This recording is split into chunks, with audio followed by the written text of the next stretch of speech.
Ladies and gentlemen, welcome to a special segment called SWE Fury Word on the Street. I'm standing here with three legends in the wrestling business. To my left, Kevin Sullivan.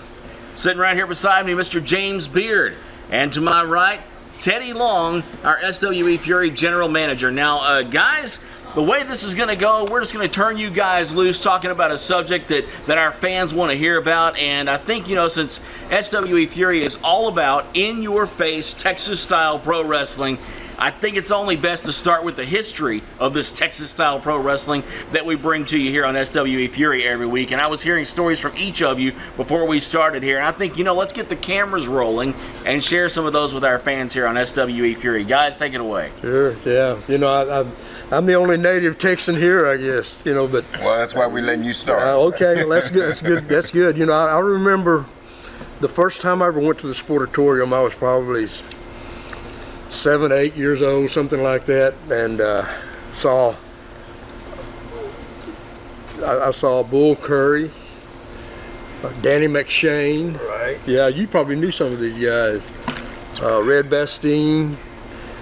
Man, I can't remember all the people that were on that card that night, but as a kid, I kept thinking, this is bigger than life, and Texas wrestling is kind of like that, kind of bigger than life, and then went back a couple of times when I was a kid and never thought that one of these days I'd be standing in that ring, and one of those dream come true deals. Yeah, well, I think that's happened to a lot of us. It did, yeah. James, as you said, the names you mentioned. Bull Curry, I never met Bull Curry, but I know his grandson fairly well, and I know Bull's son fairly Freddie, well. Yeah. And Danny McShane, I know him by proxy because my favorite tag team partner of all times, one of the greatest Texas legends of all times, the Maniac Mark Lewin, the Purple Haze, he was Danny McShane's brother-in-law. Yep. And, when I was a kid, you were talking about going to the Sportatorium. I didn't have that chance. But there was a national television wrestling product that people don't realize. There was like 4 national wrestling products coming out at the same time. There was 2 out of Chicago, 1 out of LA, 1 out of Bridgeport with Vince Sr., and the other one was Texas Wrestling. And I got to see Bull Curry. I got to see Danny McShane. I got to see the great Pepper Gomez, who later on I tagged up with. And there's something special about Texas. And I'm a historian, and we're going to have the world's strongest man, and who's lifted a weight no one's lifted, and besides being the strongest man, he's really intelligent. We had just a brief conversation. And he's a Texan. Yeah, and he's a Texan. And he told me why he's so strong, and it hit me. He understands things that most people don't. But there's a unique thing about Texas. It is the only state that was republic on itself. Yeah. That's why you got the Lone Star. That's it. There's a unique thing about Texas when people talk about that are Texans and they talk about it. It's like they're talking that they live in another country. And God bless them, it is.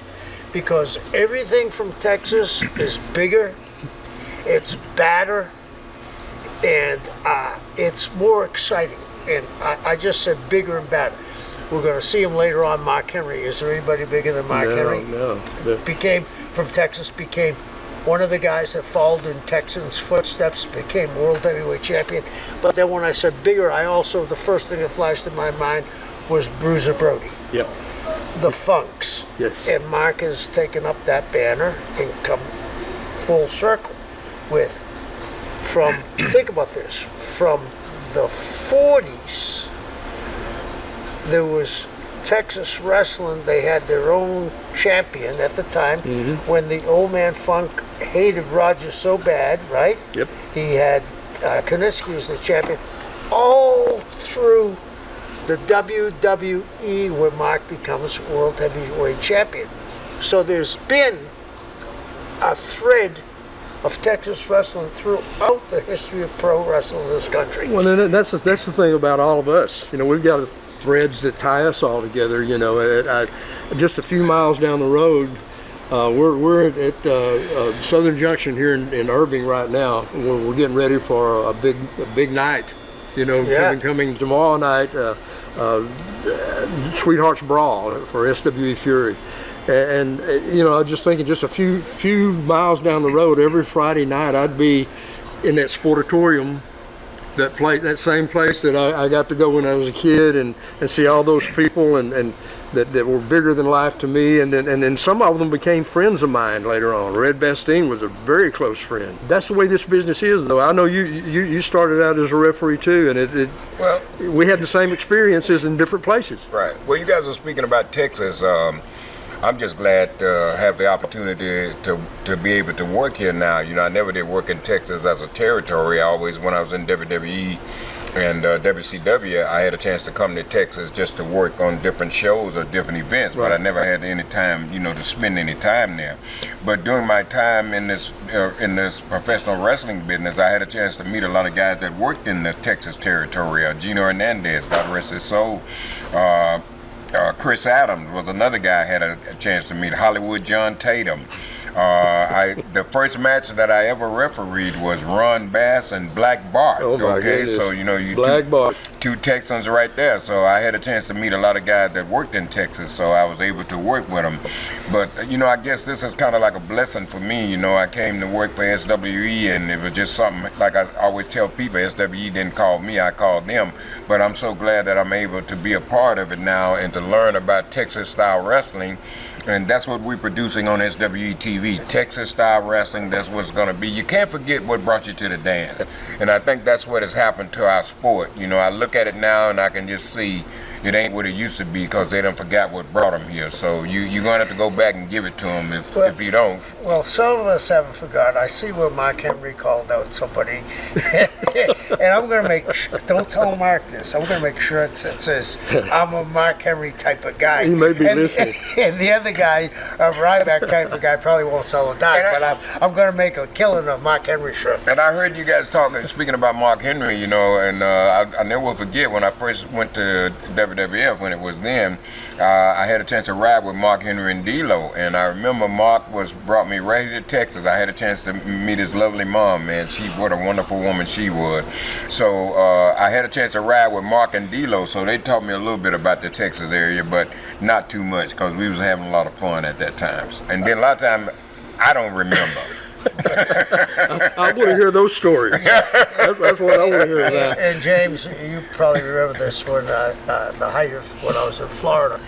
They used to bring me and Mark in here to wrestle Buzz and Matt Bourne to put us in a place like this. And we go 45 minutes. It was brutal. But it was Texas style wrestling. And, you know, there is a special aura of Texas style wrestling, because I hate to use this word, but there's nothing prearranged about Texas style wrestling. It's you know, you get in there and you better be ready to go. That's all you can do. When you come into a building and you see Terry Funk lacing his boots up and chewing tobacco and spitting it on the floor. And drinking a beer. Yeah, and drinking a beer. You know you're in for a long night. You better believe it. And Bruiser Brody, I mean, people would... I remember I was lucky enough that the great Blackjack Mulligan, he let me book for him. And and Mulligan and Brody were dear friends, and I would put Brody on the TV list against guys, and guys would come in, real young guys, real cocky, like myself when I was a kid, coming in whistling, woo, woo, woo. They'd look up at the sheet, them against Bruiser Brody, woo, woo, woo, back out the door and gone. You know, I say, well, I guess he's going to do an interview, you know. But, I mean, there was something that can't be duplicated, except SWE Fury has. Well, we're doing our best, That's what is so amazing. They have taken something from the ashes, and I hate to be cliche, it's risen like a phoenix from the ashes. And we are on a roll here. Hey, Mike and Max, somebody better tell them one of them needs to pay each other the money. He is their problem. Yeah, I mean, or they're his problem. I'll put it that way. Yeah. Somebody said to me, wouldn't you like to get in there and wrestle one of them in your prime? Hell no! I don't want to end my career. That's like asking if you want to wrestle Brozier Brody. Yeah, and then Same you got thing, Charlie Haas, who's really lost his mind, obviously. Yeah, he's deranged. Yeah, he's deranged. He's certainly Yeah, deranged. Tony's always been a little off. And then we got Tim Storm, former NWA champion, who to me is one of the great. He reminds me so much of Dory Funk and Jack Briscoe. The way he works reminds me of Dory Funk, but the way he carries himself reminds me of Jack Briscoe. Yeah. I mean, you have, and now we got Jack Sting coming in, another former world champion. I mean, it seems to me that the word is out on SWE Fury, and people lining up to come in here. And I'm going to say something, Teddy, and James, it's no small part because of you two. Well, Tom Tom, has yeah. been the brains behind this, but you guys have been schlepping, so you guys deserve something. We're very right? fortunate that we have a great support system that's not seen on camera. They're like Teddy says, they're above us, but we're just the face of it. But we've got really great support in the office. That Tom Lance and Jason Jarrett and those guys, they've given us the platform to do what we're doing.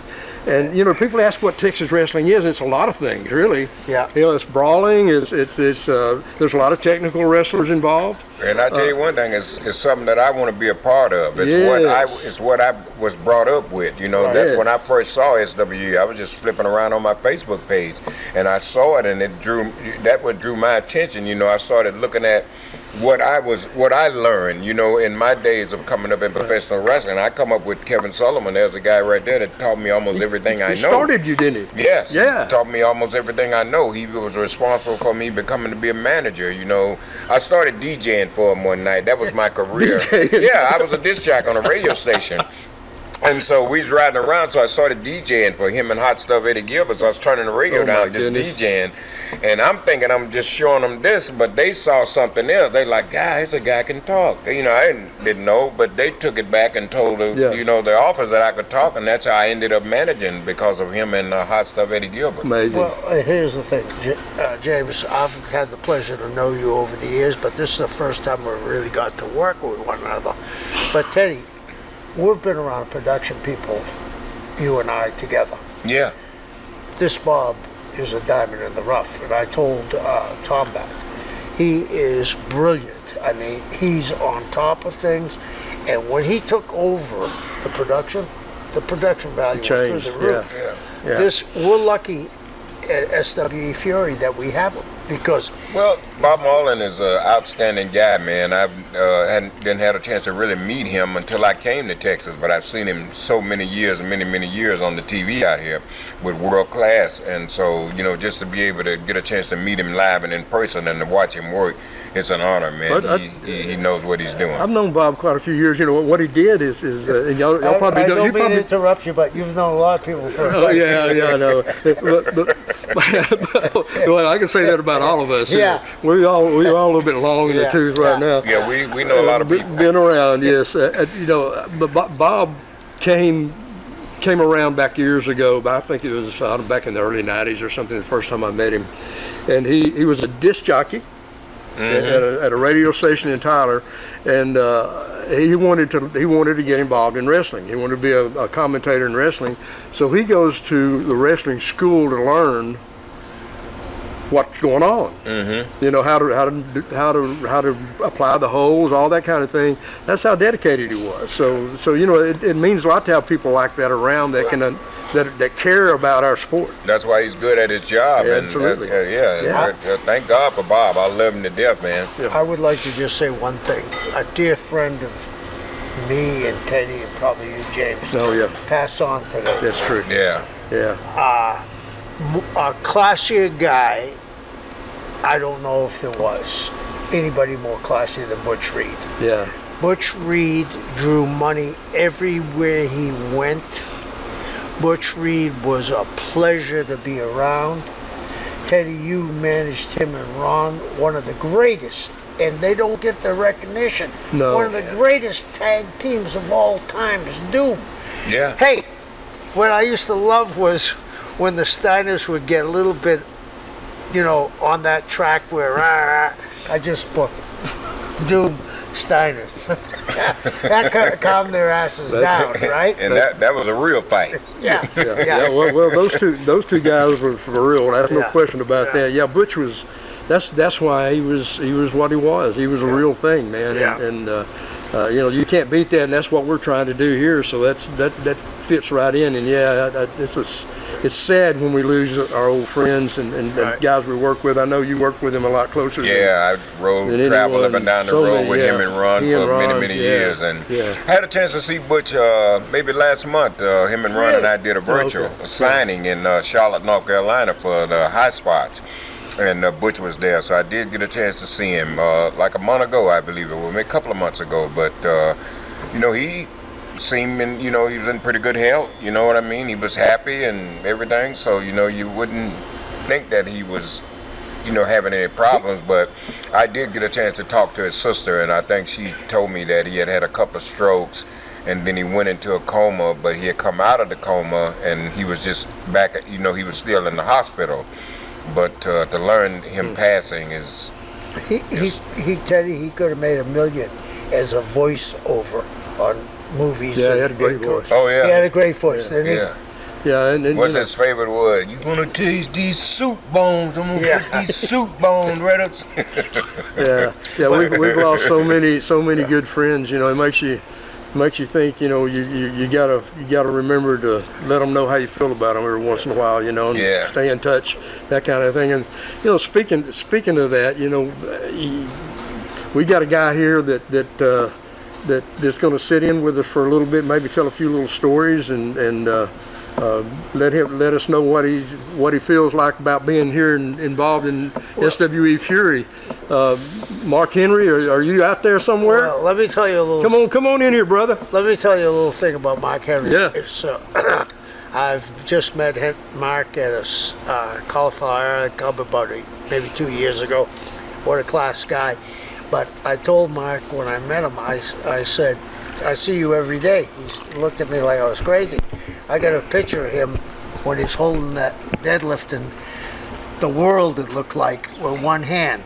So I'm an ex-powerlifter that came nowhere near. I could probably have put the chalk on Mark's hand.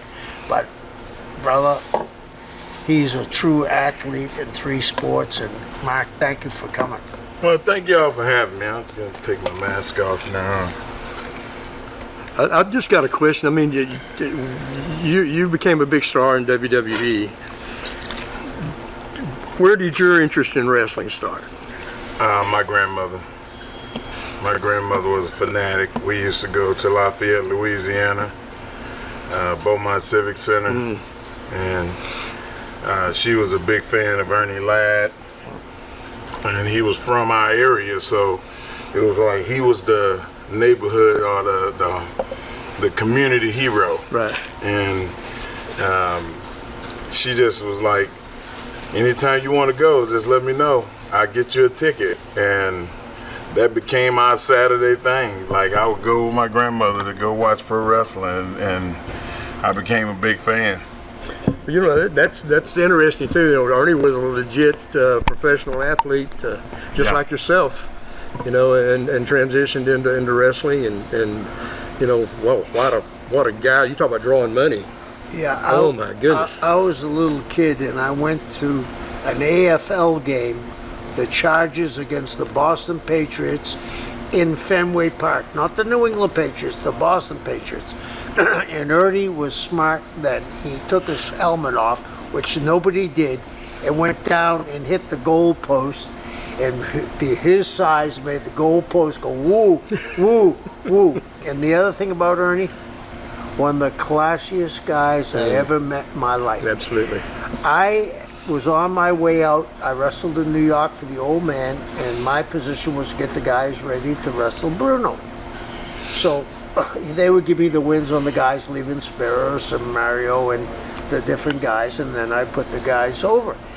And I was booked against Ernie, and Ernie was going to wrestle Bruno the following Monday, and this was a Saturday, and they said 4 minutes. Ernie goes over with what he wants. Ernie said, we're going to go 15, and I'm going to give you the thumb. Ernie gave me about 14 and a half minutes. He gave me the thumb, feet up on the ropes, so he had a riot. And I thought, wow, he didn't have to do that.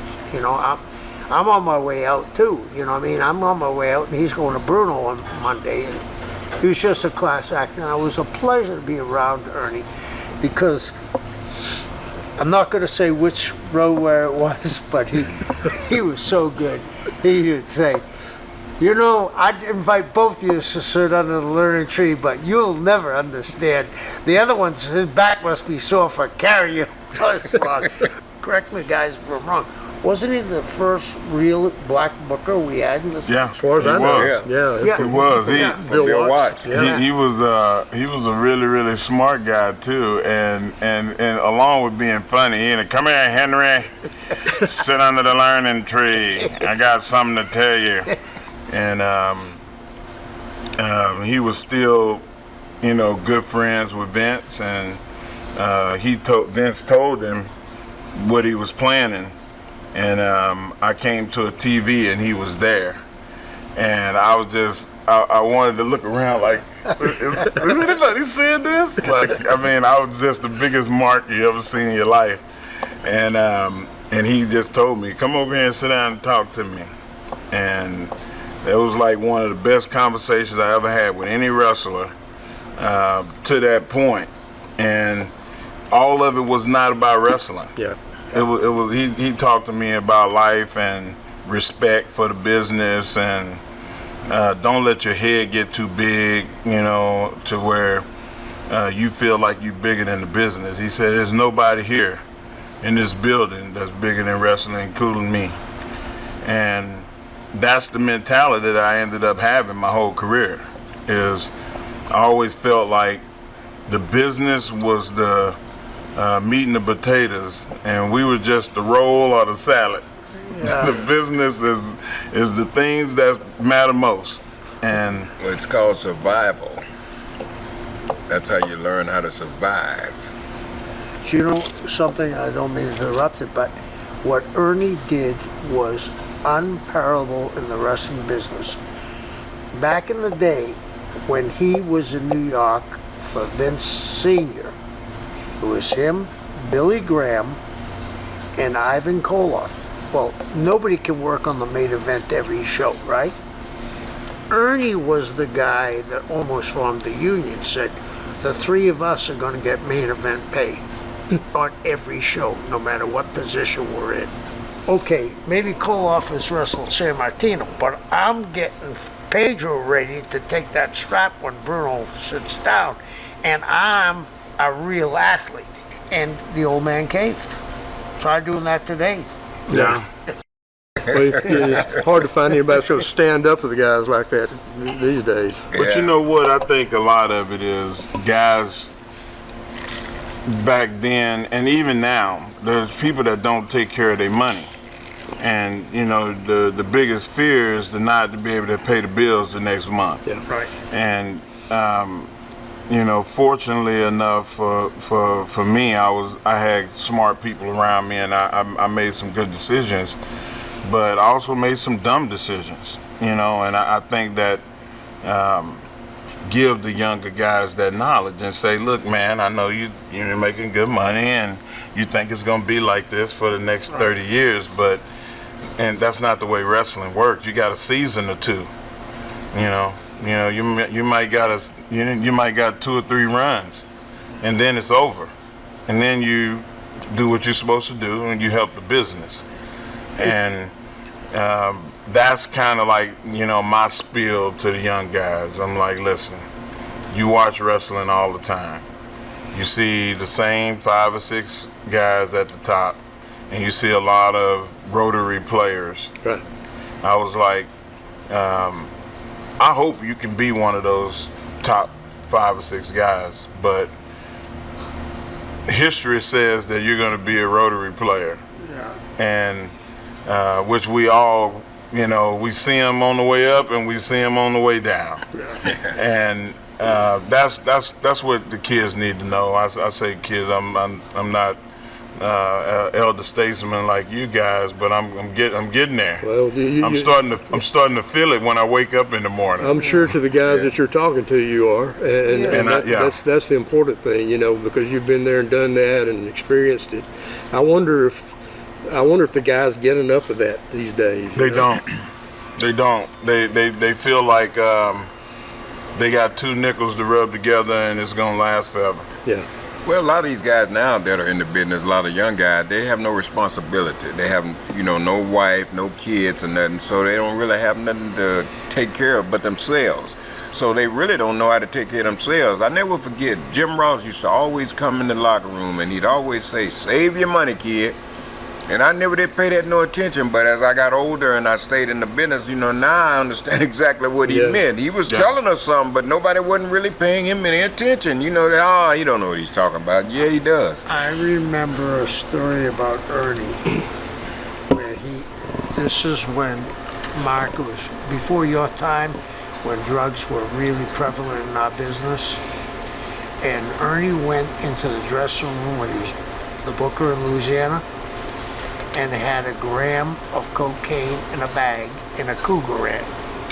And he said, which one of the, I don't know if it's real cocaine, but he said, which one of these are you guys gonna buy? The guy that buys the Cougar ran is setting his life up the right way. The guy that's buying the gram is gonna fail. It couldn't be any straighter than that. That was straightforward right there. Pretty profound, yeah. You know, it's funny, you mentioned the Cougarans, like the first trip that I went to South Africa, there was a guy that said that, hey, there's a jewelry store here where they're liquidating all of the stuff, they're going out of business, and they have the Cougarans. He said, I'm going over there. He's like, you want to go? You can go with me. And I said, yeah, I'd love to go see, because I just wanted to see the history of it. And they had like, I don't know if I ever saw that many police. I mean, it looked like a military force. And they had 500. Did they know you were coming? No. I bet when they saw me, they were like, "Oh, I'm glad y'all brought the big guys." But they had 500, and it was a line of people, like 1,000. I mean, it was so. It looked like a wrestling show was about to start. And this guy, wrestling guy, brought us, PJ Black's dad. Okay. Like, so we, before he got killed, got arrested, so we go in there, and I said, well, how much are they? And he's like, well, it depends on the age. He's like, they're all 99.9% gold, and there's no filler. Like in America, when they have the gold coins, a lot of the time they were gold plated or gold tempered or whatever, but they were heavy. And I bought one, and I still have it. And it's like one of the things that about my career that I think about all the time is the guy told me, he said, hey, don't buy it to use it. He said, you buy it so that it stays, the history stays with you. Right. And I think about it all the time. Like, the wrestling business is that. Every match that I've had, I can't remember every spot or every finish, but I remember how it felt with that guy, the relationship with that guy. And there's some guys that I really didn't have a relationship with. I didn't know them. All they did was say, hey, at the beginning, you remember when Thuggin' and Buggin' with me and Rodney Mack. Them over 15 minutes, and that's all you knew. And then you might talk to them a little bit in the ring, but I didn't know these people, you know. And then down the road, it started getting to the point to where we had shared locker rooms, and I mean, the business changed dramatically at that point. Right. And there was no more territories. All the territories started getting bought out, and it was just a little different, you know. But I grew to understand that the experiences in wrestling are where the value was, and I'll never forget a lot of those, you know, those lessons, you know, with those different guys. And you mentioned, I heard y'all talking about the Ryback guy. I feel sorry for him. I really do. And I had like 5 or 6 people that was like, man, don't talk about him no more, because you talking about him is giving him life. Yeah. He said that he was dead a long time ago. Yeah. If you feel like you don't love something or you don't want to be around something, you divorce it and you move on. Right. Right. And it felt like he divorced it and left it alone, but he's the one that made the phone call and go, hey, what you doing? Right. You know, so when you start talking about something that I fed my children with, Right. that the roof over our head, those bumps paid for, the lessons and the relationships that I have with people, is garbage, is phony, it's fake, it's a prop, it's not real, because you didn't attain it. Yes. You didn't win it. Yes. It's given to you. No. I earned every stripe I ever got. And Yokozuna was the one that told me, he's like, you can come out here and bump all you want to. Vince was like, hey, he intimidating. He gonna put you in jeopardy. He's like, is he safe? From what I understand, you ask some people that you work with. That's how it got around.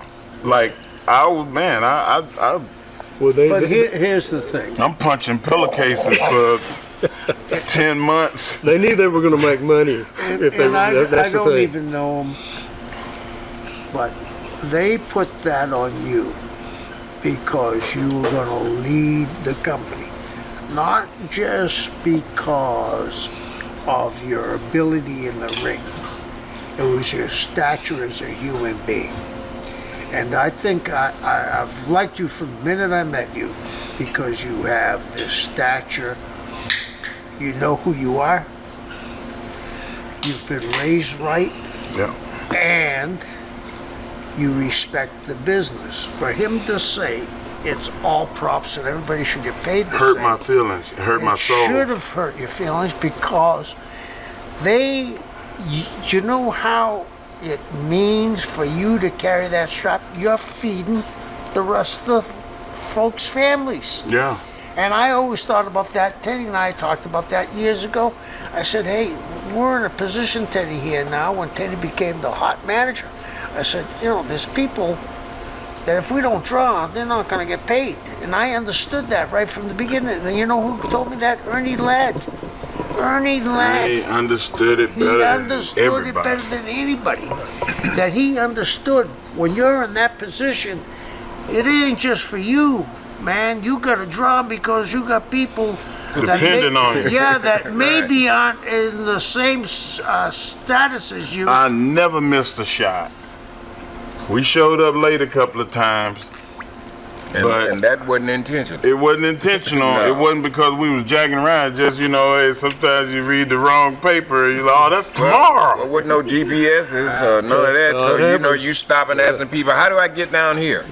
Yeah, you show up a little late. But, yeah, it pissed me off. And, he tried to make it like it's some kind of legal battle. I'm going to sue you. And that's the horrible thing about,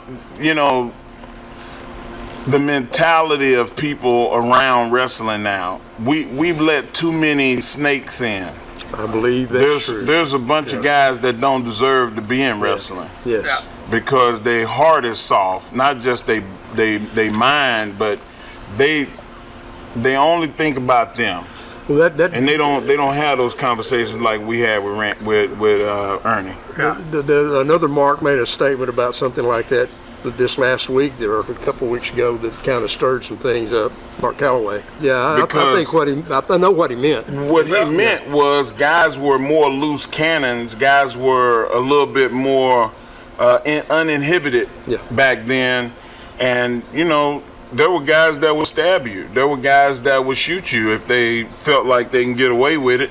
And today we're a corporate entity now. Right. There were no drug policies. Think about how many guys no-showed, or guys that they got drugged up and they couldn't walk to the ring. Yeah. And then they said, "Oh, we need somebody else," and like not being reliable.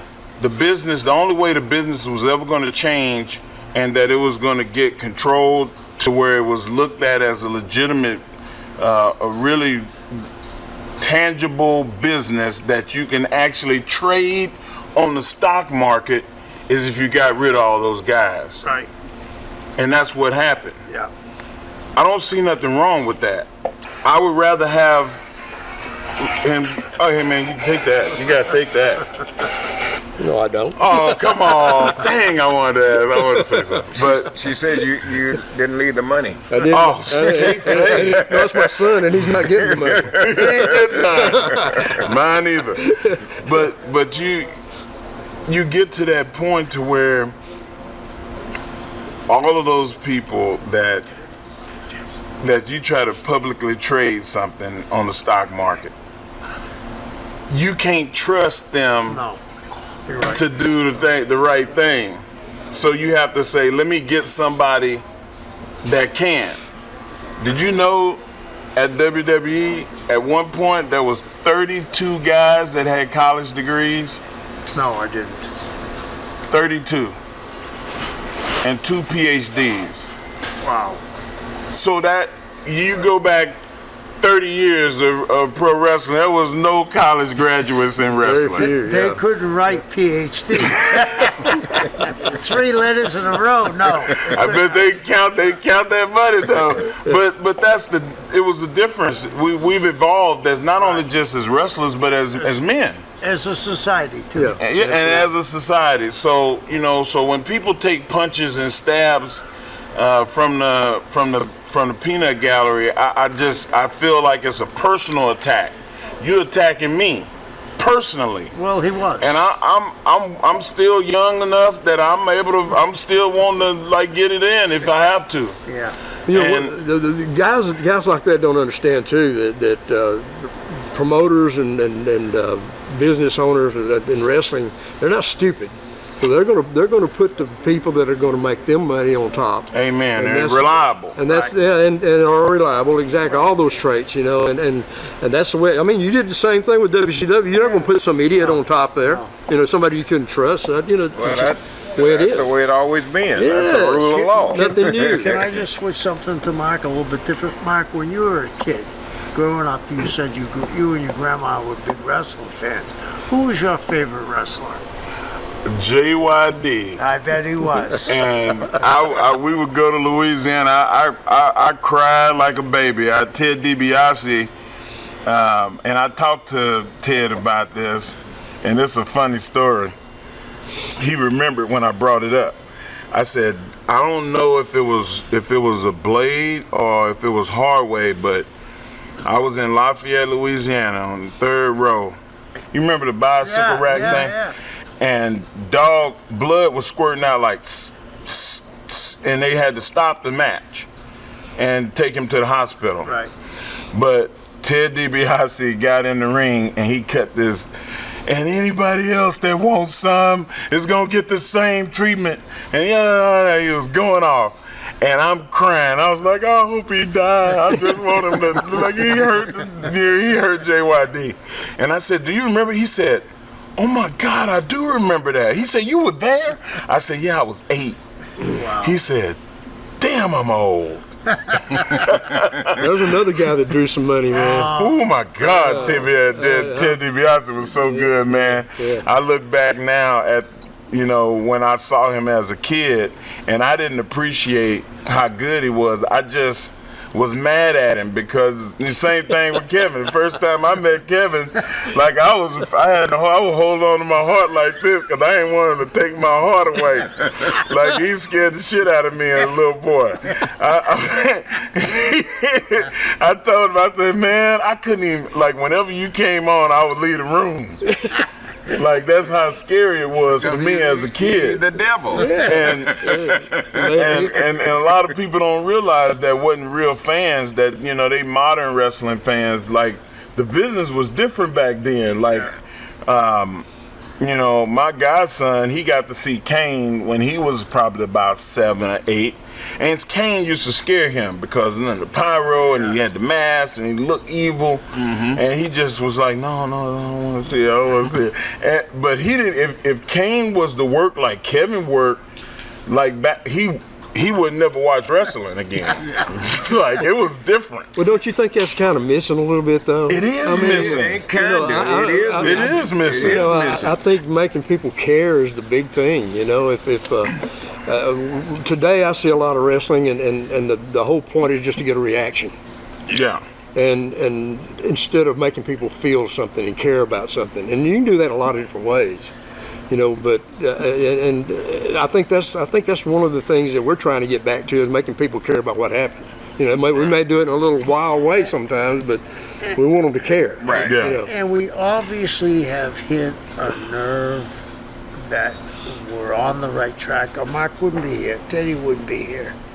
There's a reason why that the 4 of us are sitting at this table, because we're wrestling fans. Yeah. We're still 8 years Absolutely. old. And I watched 2 shows, and the thing that you said feeling, that's what I got out of y'all show. And the reason I'm here, and I talked to Teddy about it, is because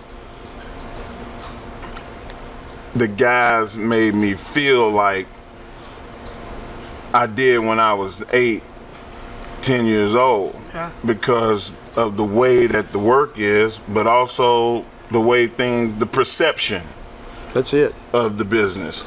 And I say the business, but the perception of wrestling. Right. That is so important from a psychology standpoint. I mean, you use evil and that was good.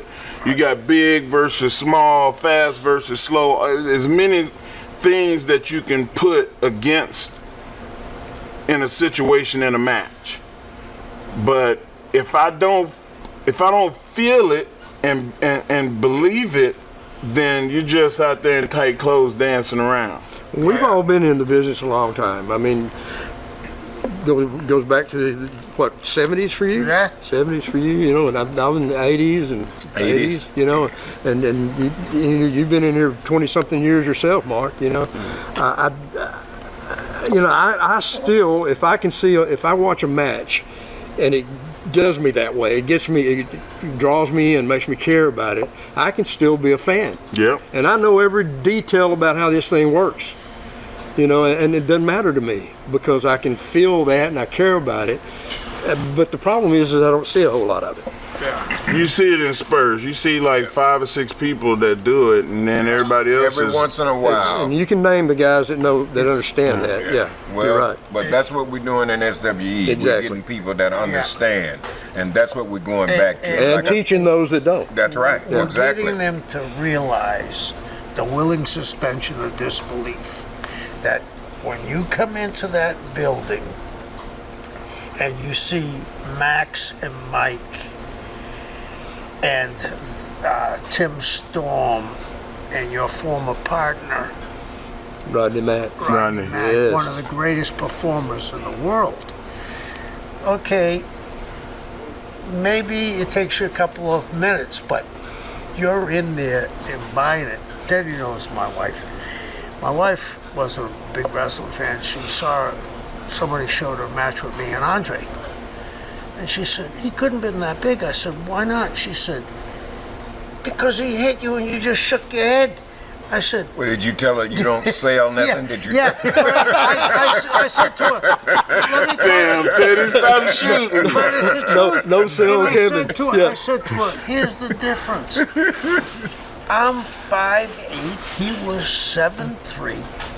When you saw the alien, and everybody forgets this, remember the alien when he popped out of the chest? Yes. He was this big. If you had hit him with a fly swatter, he would have been dead. By the end of the night, he was bigger than the building.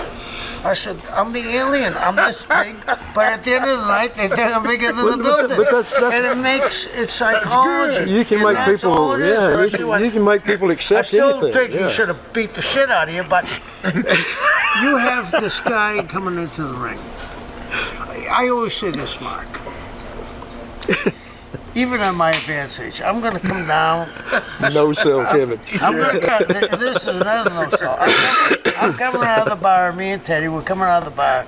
We turn the corner to get the car. There's two sidewalks. Mark Henry's walking on one, and one of the young kids is walking the other. Me and Teddy are trying to jump on that other sidewalk because we don't know what kind of Mark is in, right? We'll take our chances. We'll double With the little team. guy. And we'll double team Ted. But I mean, and that's what it's about. You look at Rodney. Brother, I'm scared when I see Rodney. He's such a teddy bear, but he is such an athlete. And that's, Mark, do you think that's something, you know, you said it was harder back in our day, we let too many snakes in. Do you think it was because back in the territory days in Florida, you could beat anybody up you wanted at any public place, but if you lost, you were fired. Yeah. And me and Mark Lewin used to go shopping with our robes on. We traveled with our robes on. So people maybe I could see that. Maybe people wouldn't believe the gimmick, but when you see a guy in a gym walking in with a robe with bare feet and says, "Oh, travel with me this summer. We're going barefooted." With Mark, it was not a gimmick. No, Mark wasn't a gimmick, but I mean, and Mark was such a great athlete. I mean, you know, you were really a unique. Weren't you champion in 2 other sports? Yeah, and world champion in 3 sports and national champion in another. But you made people believe you could get in jeopardy sometimes. I did. And that's the key to it. You know, one of my best friends in the business, and and our mutual buddy John Layfield. Okay. You know, we've talked a lot of times about his angle when he had with Eddie Guerrero. Yeah. You know, Eddie made him, basically, and the size difference. You know that, but you got to find a way to make Water, yourself in please. jeopardy. Make people believe that that's possible. That's what happens, you know, and that's a skill that for a big man like yourself, man, I see so many big guys that don't understand how to do that, and there's a real art to working that way. Yeah, you see a lot of big guys today. As soon as you hit them with one punch, they go off their feet. They're down. And they want to do flips over the top rope? Yeah. Yeah, because they want to be cool. And I always subscribe to the boring ass heel mentality. If I'm trying to make this babyface look like $1 million, if I'm doing cool shit, people gonna be confused. Right. Yeah. I'm gonna be a boring ass heel. I'm gonna be dirty. I'm gonna be conniving, and I'm gonna lie. You gonna stop their The referee. Yeah. I mean, you know, there was a time when you couldn't hit with a closed fist. Right. You punch somebody, referee was gonna get in your ass, and I would use that as an example. You could hit somebody, and the referee would go, "Hey," the guy would go down like I stabbed him with an ice pick, and then the referee, did you? No, it was an open hand. You remember them days? I'd always make it. And then the referee.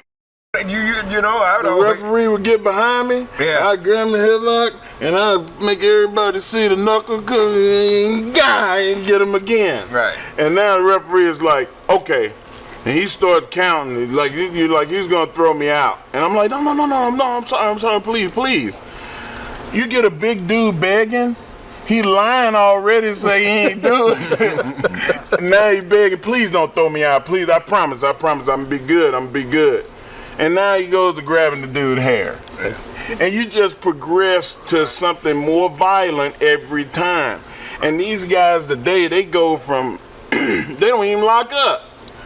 Start punching. They throw up, they go, I'm gonna boot you, I'm gonna punch you. The baby face starts with that. The baby face starts. Yeah, and I'm just confused as hell, and I'm just like, I don't understand. Here's what I'm confused about. I didn't mean to cut you. No, go ahead. Here's what I'm confused about, Mark. You know, they talk about their ratings going down. They have the answer because they got the library.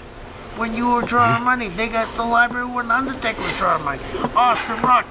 Don't they ever go back and look at what? Hey, it's like we're playing the Super Bowl this weekend, right? Aren't the Bucks looking at everything Kansas City did this year? Every play they made. Yeah. Every statistic, I mean. On third and 10, you can guarantee Brady's going to throw to Gronkowski or something. Mahone, he's on 2 and less than 8. He's going to run. I mean, they're gonna line up in a big pass formation, and you're gonna look like they're gonna run, but he's gonna run 2 or 3 yards and fall down and get the first down. Like prepare for the outcome, like you did prepare. Right. I think people, they get to the arena and they start thinking then. Like, I never did that. I got in trouble one time. I got from Rip Rogers. Really? Rip told me, this is when I came back from Canada, and I went to Ohio Valley wrestling OVW, and he said, you know what, you got some good work in today. Tomorrow, you know, I want you to have a 10-minute match, but I want you to think about working a little bit differently. I want you to go back and watch some Andre stuff, and I want you to go back and Big John Studd and Bam Bam Big. It was all these big guys. So I got back to the room, and this girl called me that I knew, and I ain't get a chance to watch no tapes, but nothing wrestling wise. And man, I got back the next day, and I still wrestled like I did before, like. And he was like, "You didn't look at nothing," and I was like, "How can you tell?" Yeah. He said, "'Cause you're doing the same thing, and you don't think that if I see it, that the people out there don't see it." And we from that point on, it was like I wanted to learn more, and Jimmy Cornette had like an unbelievable library. I mean, he's probably got as big a library as anybody in the world. Yeah. And I started just studying, and he would give out booklets of the 60s, the 70s, the 80s, and you know, what he thought the top 10 matches in that decade were, and who was more like your size, and you just try to work like that style. Right. Man, it changed everything. When I came back in 2001, I was a different dude, wasn't I? Yeah. And you know, I have my regrets about everything that happened from 98 to 97 to 2000, but the fact that I did that studying and I took the initiative to make myself understand the psychology of wrestling and how to tell stories and how to not just do good for me, but how to make this guy that I never met look like $1 million. The light came on. The light came on. Yeah. And you, if you don't study it though, it won't come on. But one thing you did is you cleaned up a lot of stuff Rip Rogers told you. Yeah. I can promise you he didn't say it nearly as nicely. No, he didn't. I know. Rip Rogers came on my show on Busted Open, and broke the world record for the most F words in a 10-minute span. Yeah, he could beat us all. I'm serious. In 10 minutes, world champion. He cursor. said 132 cuss words. Yep. Yeah. We counted. Yeah. I'm not. You think I'm making it up? Oh, I believe it. 132 times. Yeah, and he even makes some up sometimes. Mark, I followed your career. When did you go to Canada and where did you go? And I got sent to Calgary. Okay. And with Stu Hart and Brett in 98. Was that in the winter? It was. Oh. And the snow was 3 feet off the You don't have to ground. tell And me. you know, like there, That's tough when we're Texas. and in the other cold weather climates, the doors don't open in. The doors open out because if you open the door, all the snow will come in. Right. So all the doors opened out. So it's snowing through the night, and I don't realize. So I'm trying to open my door, and I can't get out. And nobody told me that, hey, when it snows, take the inside exits because that inside that you can get out, it's just a long way. Yeah. Oh, man, I stayed there. Just enough to where I could squeeze and get out. I was like, damn, where did all this snow come from? Like, it just in one night, man, it just like, it dumped to about that high. And I hated the snow being a Texas boy, but when I got over to Stu's house and, you know, got to go down in the dungeon and start rolling around with him and Tyson Kidd. You remember Tyson Kidd? Yeah. Tyson Kidd was like 8 years old, 9 years old. He was a little boy. Him and Natty, they was like little kids running around. And Leo Burke was up there. He was the trainer. What a great one. A great one. Yes. And him and Rip Rogers are the best two coaches I ever had because of the psychology, not just because of the whooping you. Leo's one of the best that nobody knows about. He's the one. He's a guy that, you know, I have to. He's the one that had me hanging up the pillowcases and punching the pillowcases and doing all this crazy stuff that you would be like, yeah, you didn't do that. No, I did that. I punched a pillowcase for an hour every day. Right. And I busted Andrew Martin's nose the first day I got to Canada. Was he your first pillowcase? This is before the pillowcases. That's why he's punching And pillowcases. he said, come here, let me show you how to do that. And I was like, oh, like a fool. I stuck my head in there. And he grabbed me and he, bam, just blooded my nose. I mean, what'd you do? He said, you did it to him? And I was, okay, point taken. You brought something up when you were talking about punching a while ago, a little bit, about how you used to get heat that way. Teddy and I both started out as referees. One of the things I think is really missing in the business today. People don't know how to use the ref. No rules. Oh my God! Going out to the floor? You can't use a referee if you don't have rules. Yeah. I mean, how can a guy get heat You without? count. You in the ring count. Yeah. You get to 7, people still laying down. Yeah. And now you got to go out and say, hey, you need to get in the ring or I'm gonna count you out. Like now, I mean, you lose credibility. Yes. Well, you got to break your count. Now you got to get out and talk to these guys. You look like an idiot. Yeah, like, Yeah. hey, do y'all want me to disqualify? What are y'all thinking? But what I see is that a lot of times on some of the TV wrestling I see is that a rule will mean something in this match, and then the next match it doesn't mean anything. And then it just drives me crazy. And you're talking about how you get confused. I think fans get confused because they can't understand what they're supposed to be looking for. You know, and that's one of the things that we're trying to do is establish rules so that and then they're consistent from one match to the next, unless we do something special. Right. But you know, the fans at least can know that if you do this, you know, the referee's gonna get on you. Yeah. You know, and he should. You know, we have a rule here right now that you can't punch with a closed fist to the face. We talked about altering or changing it a little bit maybe, but right now it's a disqualification. And it's hard. You talk about hard for guys to work sometimes, you know. But I did that mainly because I needed to kind of bring it back a little bit so we can at least have some kind of structure. Well, they're gonna have to learn. But in my mind, that's not a handicap to me, because I'll palm strike you. Yeah, you have a million I'll things you slap can do. Yes. I'll headbutt you. Yeah. You didn't say that I couldn't headbutt him. Exactly. And I would tell the ref, Yeah. I headbutt him. You know, I can't use this, Yeah. but I but can use this. You know, like, it's- you use that to your advantage. Then you might be able to get a little heat when you got something you like might be able to get a little heat, Yeah. cause and that's you know, man, I'm y'all gonna make me start. No, that. We got some trunks that'll fit you. no, we don't. Man, I'm gonna come out of No, you better stay right here on this say studio. that. But, man, All right, Bob.